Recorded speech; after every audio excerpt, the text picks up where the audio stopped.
Meus queridos irmãos e irmãs que nos acompanham pelas redes sociais da Catedral do Santíssimo Salvador, iniciamos mais essa nossa palestra sobre São José. Em nome do Pai, do Filho e do Espírito Santo. Amém. Peçamos a Deus, Divino Espírito Santo, que nos ilumine para que possamos assim refletir melhor sobre a vida do nosso grande São José, para poder imitar suas virtudes e obter sua intercessão. Amém. Então, meus caros irmãos e irmãs, estamos vendo esse segundo capítulo, podemos dizer assim, os momentos em que São José aparece ali na infância de Jesus. Desde lá daquele recenseamento em que houve a viagem para Belém, até a última passagem que vamos hoje refletir sobre ela, a última passagem bíblica, que é Jesus aos 12 anos, no Evangelho de São Lucas, capítulo 2, versículo 41 a 52. É o resumo dessa estadia de Jesus lá no Templo de Jerusalém. Seus pais iam todos os anos a Jerusalém para a festa da Páscoa. Tendo ele atingido 12 anos, subiram a Jerusalém segundo o costume da festa.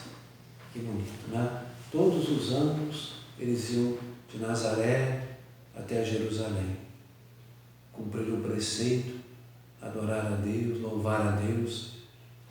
E conforme esse costume, Jesus estava lá aos 12 anos, acompanhado de sua mãe Maria Santíssima e de São José, conduzido por eles. Ali, Jesus deixou-se então ficar no templo sem que seus pais o soubessem. Podemos imaginar aqueles 3 dias, que durou essa ausência de Jesus. Podemos entrever ali a dor de Maria e de José, a preocupação deles. Onde estará? Com quem estará o menino Deus? Nós podemos também concluir que aquela era uma dor, uma ansiedade, uma perplexidade, mas ao mesmo tempo com muita paz. Não de desespero, mas com muita paz, porque eles sabiam que Jesus era o Filho de Deus, sabiam que Jesus veio para salvar a humanidade, que, portanto, aquela estadia ali no templo também estava inserida no mistério da nossa redenção, da nossa salvação.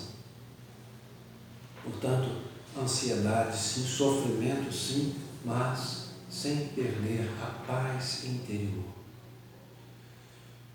Quando encontraram, depois de 3 dias, Maria disse: meu filho, teu pai e eu te procurávamos aflitos. Teu pai e eu, na aflição, te procurávamos. E Jesus pergunta: por que me procuráveis? Não sabias que devo encontrar-me na casa do meu pai? Teu pai e eu te procurávamos. E ele: não deveria eu estar na casa do meu pai? José ouviu essas palavras de Jesus: encontrar-se na casa de meu pai, após Maria ter dito: teu pai e eu te procurávamos. Com aquela lembrança, a casa de meu pai, Jesus chama a atenção de José para aquilo que o anjo havia dito 12 anos antes. José, não temas receber Maria tua esposa, pois o que nela se gerou foi obra do Espírito Santo. Por isso Jesus podia dizer: na casa do meu pai, porque Jesus, que esse era o filho desse Pai eterno por obra do Espírito Santo. Jesus então confirma para o José que ele é o Filho de Deus feito homem, gerado pelo Espírito Santo no ventre de sua esposa Maria. Por sua vez, Maria, quando diz teu pai e eu te procurávamos, garante a José que ele é o digno representante do Pai eterno aqui nesse mundo. Quanta honra para São José, podemos também deduzir, como Maria chama a atenção para a importância da missão de São José na vida de Jesus e dela, e na vida da igreja, na vida do mundo, da salvação do mundo. José, portanto, desde lá, no momento em que o anjo o anuncia, no íntimo, inserido assim no íntimo do mistério da encarnação. Jesus queria dizer que ele estava ali, no templo, por disposição do Pai Eterno, e que José e Maria também, pela mesma disposição do Pai, os inserira e coelho no mistério, e que eles também por isso estavam ali, pela mesma disposição, como mãe e como pai, inseridos no mistério. Estar na casa do Pai. Quem o levou à casa do Pai, quem o levava à casa do Pai, eram Maria e José. Tanto mostra assim a importância dessa missão de São José, estando mais um ponto em que demonstra que ele está inserido no mistério da nossa salvação, como ministro mesmo da salvação. Em segundo lugar, o Evangelho de São Lucas, ao encerrar este episódio de Jesus no templo, diz assim: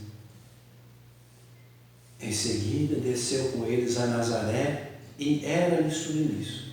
Sua mãe guardava todas essas coisas no seu coração.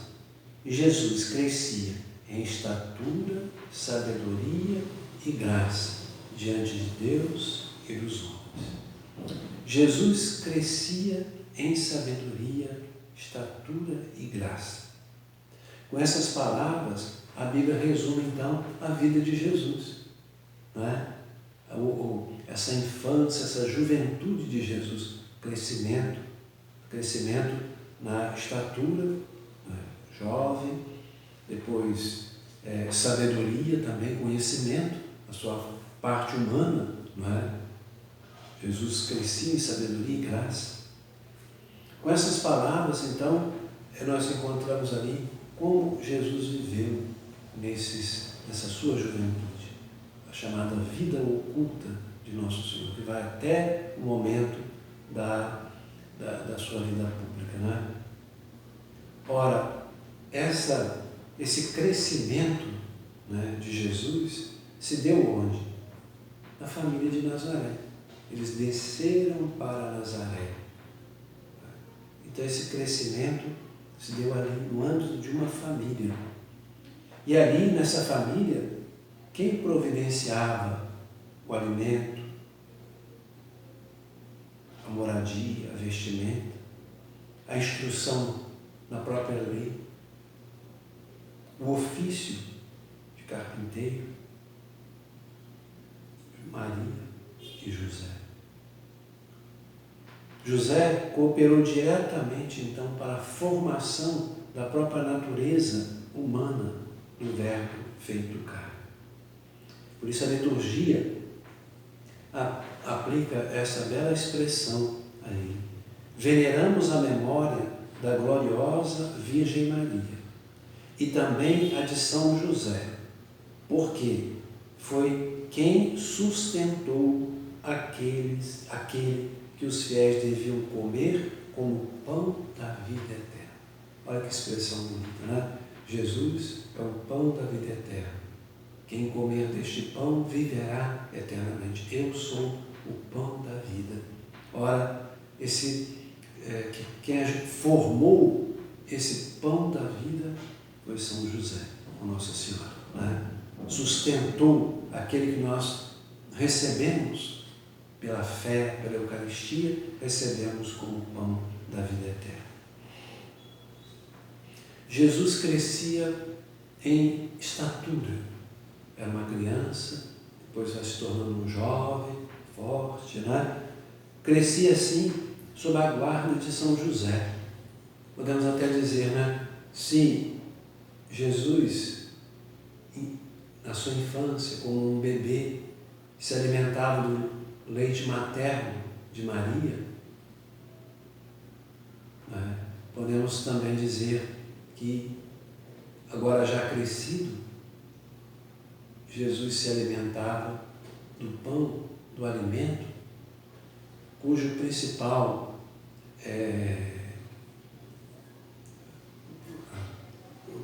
pessoa principal que trazia esse alimento para ele era São José.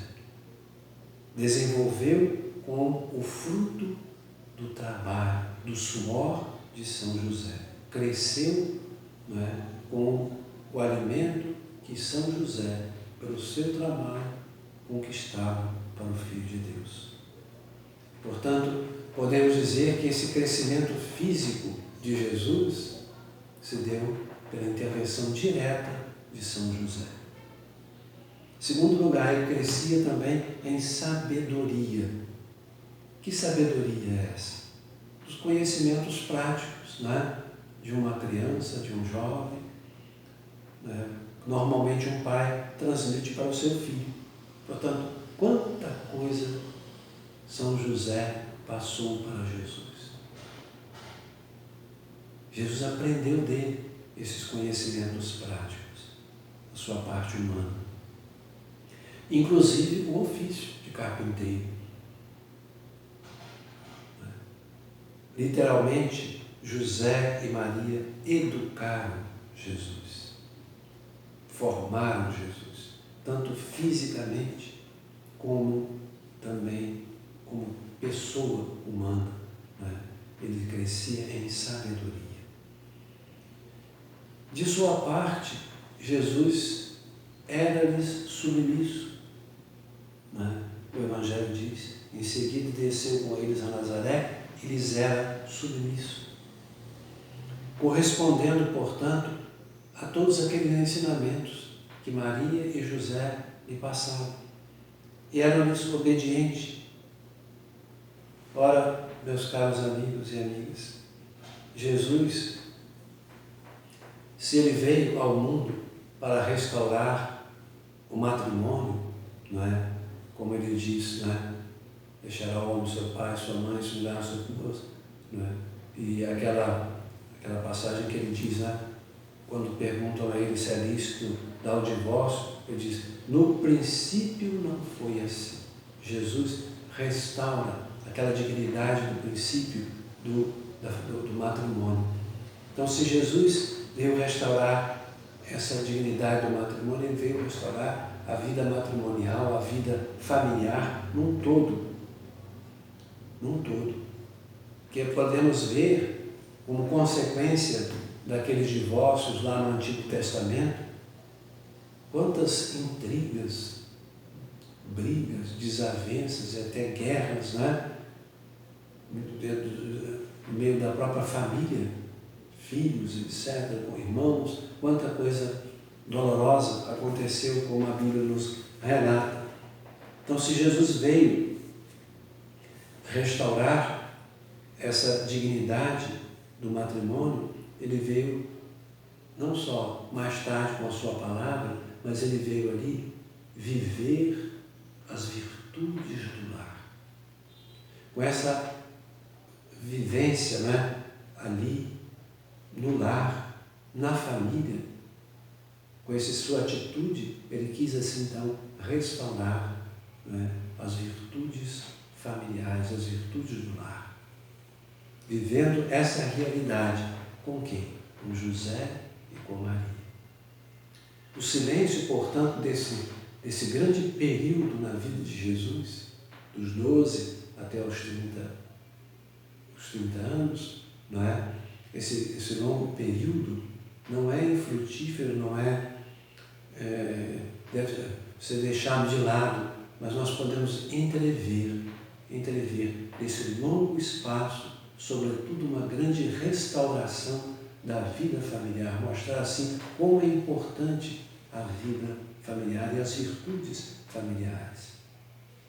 Além disso, se a Sagrada Família, como disse São João Paulo II, né, foi as primícias da Igreja, o início da Igreja, a Igreja em germe, né, também foi primícias dessa Igreja doméstica. É o protótipo da família, da Igreja doméstica, onde se vivia então todas aquelas virtudes humanas, não é? Humanas e também sobrenaturais. Por isso ele crescia em graça com Maria e com José, né? Nessas virtudes da vida familiar, no seu mais elevado grau. Nesta vida familiar, Jesus pôde também viver com José o trabalho. José garantia o sustento da sua família trabalhando como carpinteiro. O período da vida oculta de Jesus é, portanto, um período de submissão, no sentido de que ele aprendia as coisas da vida, né? E aprendeu também o trabalho de carpinteiro. Se a família de Nazaré é o protótipo da família humana, o é também o trabalho de Jesus ao lado de José como carpinteiro. Sabemos que o trabalho humano, a Igreja valoriza muito o trabalho humano. Pois bem, juntamente com a humanidade do Filho de Deus, o trabalho foi acolhido no próprio mistério da encarnação. Como também foi redimido de uma maneira especial. Graças, diz o Papa São João Paulo II, graças ao seu banco de trabalho, junto do qual exercitava o seu próprio ofício juntamente com Jesus, José aproximou o trabalho humano do mistério da redenção.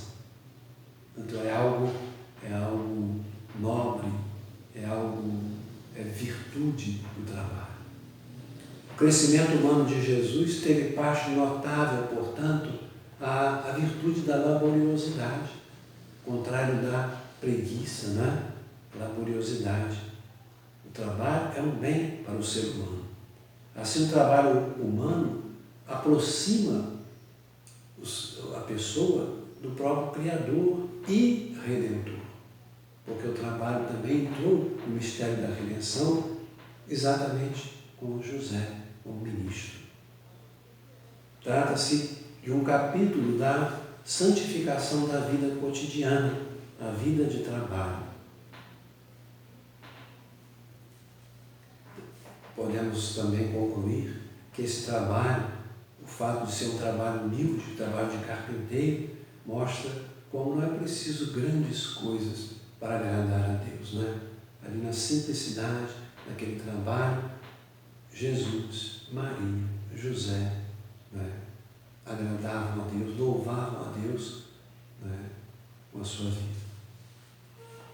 Vimos também, finalmente, ali, nesse período em que Jesus fica ali oculto na vida de Nazaré, na casinha de Nazaré, essa vida laboriosa de carpinteiro e tudo mais, Jesus vive aquilo ali num clima de silêncio. Certamente, já que a Sagrada Escritura, os Evangelhos não narram nada sobre esse período, certamente foi um período assim muito silencioso mesmo e, podemos dizer, de contemplação. Se do seu ofício de carpinteiro nós podemos deduzir toda aquela laboriosidade, né? Se podemos deduzir a pobreza de Jesus com José e Maria, nós também podemos deduzir ali do silêncio, ali trabalhando quietinho na sua carpintaria, né?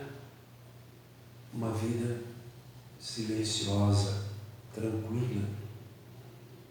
E mais ainda, o Evangelho resume, não é, esse finalzinho da infância de Jesus com essa palavra: sua mãe guardava todas essas coisas no seu coração.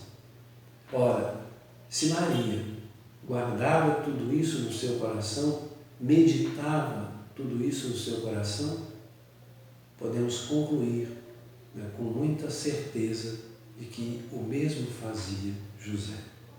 Podemos dizer também, José, seu pai, meditava tudo isso no seu coração.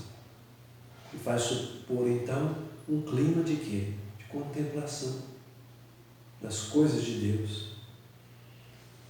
Certamente foi este o motivo pelo qual Santa Teresa de Jesus, reformadora do Carmelo, né, ela quis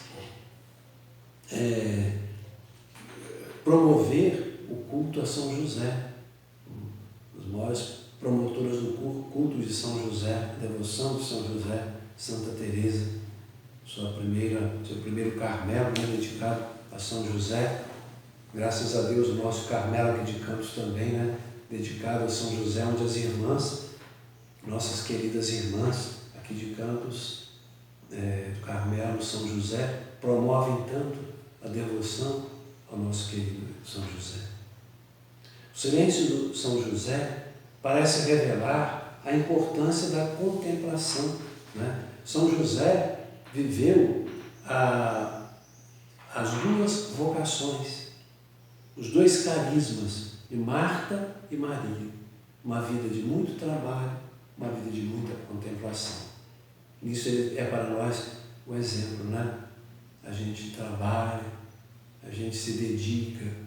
Vocês muitas vezes, pais de família, né, que tem que trabalhar o tempo todo, ou vocês mesmos jovens que precisam correr atrás de um trabalho, estudar, tanta coisa, mas no meio de tudo isso vocês podem encontrar lá no fundo do coração, no silêncio muitas vezes da noite ou de alguns momentos, né, encontrar ali a presença de Deus, rezar, refletir, ler a palavra. É exemplo de São José, né, e de Maria e de Jesus naquele período.